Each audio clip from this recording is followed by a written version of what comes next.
Hey guys, thanks for joining me on today's journey. I'm going to be continuing the conversation I started in the last video about some ideas of the talk or puberty and our sexuality. So let's jump right into it and see how we can put all of this into practice and bring it full circle to better reflect our wonderful Creator. So as I explained in the last video, the beauty and complexity of how God designed us as sexual beings and our ever-developing sexuality can't possibly be summed up into just one talk that most often emphasizes the word don't.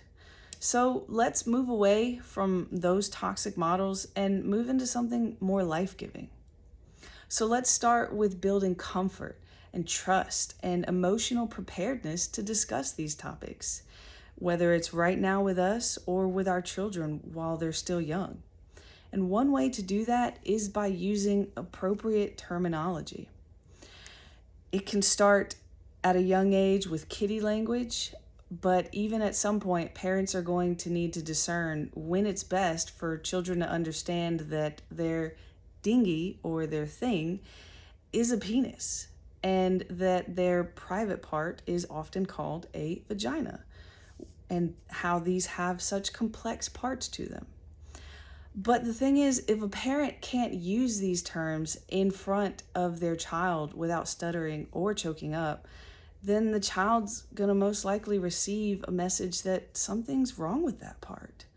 And then eventually it will lead them to thinking that something is wrong with them. So the idea is that if you feel ashamed to talk about it, then so will they. And don't get me wrong, kiddie language is appropriate at times, but children will need to learn some real terminology to be able to build healthy boundaries and be able to ask for appropriate help should they need it.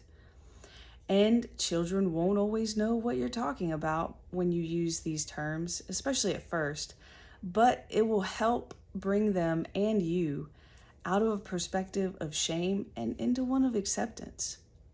Another aspect when addressing such things is your tone. So be mindful of that. Think of it this way. How would Jesus have communicated this to the woman at the well? Or how would Jesus have communicated this to the children that he tells us to imitate during one of his teachings? And also think, how can God be reflected in this? Well, I'm glad you asked, because so much of everyday life already reflects God. And you can see Paul's thoughts on that in the book of Romans. So this provides parents with a great natural teachable moment and moments about God's design for us as sexual beings, and even how we can become co-creators with him. It's so amazing. For instance, have you ever had a child ask you something similar to, what is that dog doing to that other dog? Or, why does your chest stick out and mine doesn't? Or, why does my brother have this part and I don't? And why can't I take a bath with him anymore? So many more examples can be provided because kids are smart, guys. They notice everything and soak it up like sponges, even if they don't comprehend it at all. But we'll just stick with those few examples for now. So when those questions come about, your response needs to be a response, not a reaction. And there's a huge difference in those two words. Use these natural, innocent moments as an opportunity to help them understand more of how God made all of us, to help them understand that all of their body parts are good and purposefully created and not dirty or bad. Help them understand that as they get older, their body will naturally respond to certain touches and sensations differently, and that it's okay because they're designed to, but for a specific purpose later in life. Help them learn about hormones and feelings of arousal that God formed us with in the womb. Teach them what a womb is. Science shows that even as early as 3 years old, children can begin to realize that rubbing certain parts can feel good. So let them know that God designed that as well in that way for a specific purpose, but for later in life. while also helping them understand that certain aspects of our lives can be public, while others are meant to be more private. Children need this guidance to help build healthy boundaries, but not to have these boundaries built for them. Again, going back to the do's and the don'ts ideas. And this is because their reasoning center in the brain is not fully active during these really prominent years of their sexuality developing. And so they need the guidance, just like we all need guidance throughout our lives and are given it by the Holy Spirit and by one another. So for all the women listening, we need to play a dominant role in educating daughters and other females about their bodily changes, menstrual cycles, and so many more things, because we know it and we live it. But don't feel like I'm leaving out the men or the fathers.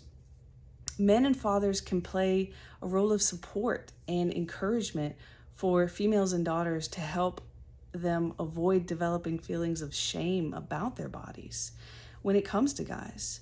So don't avoid, fathers specifically, don't avoid being huggy or loving with your daughters when their bodies begin to change and develop. This is only going to create confusion in them and shame for them about their bodies, and oftentimes leave them feeling rejected. And these same concepts can be applied for fathers and mothers with their sons. Fathers, teach your sons about their bodies as you have experienced it. And mothers, teach your sons about how to respect and understand the female body while not feeling ashamed of their own. Teach them about things like conception, dating, contraception, how hormones and arousal can affect thinking and behavior. Teach them these things before the internet does. And if you can, even use the internet to your advantage to help them understand that sex does not equal intimacy. But don't use fear or scare tactics. Don't use shame. So, to round it all out, I want to leave you with this.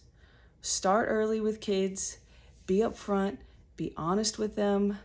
Don't have them receive messages of negativity or shame from you when it comes to these topics. Approach it with them in a similar way that God did with Adam and Eve, with love and openness and without shame.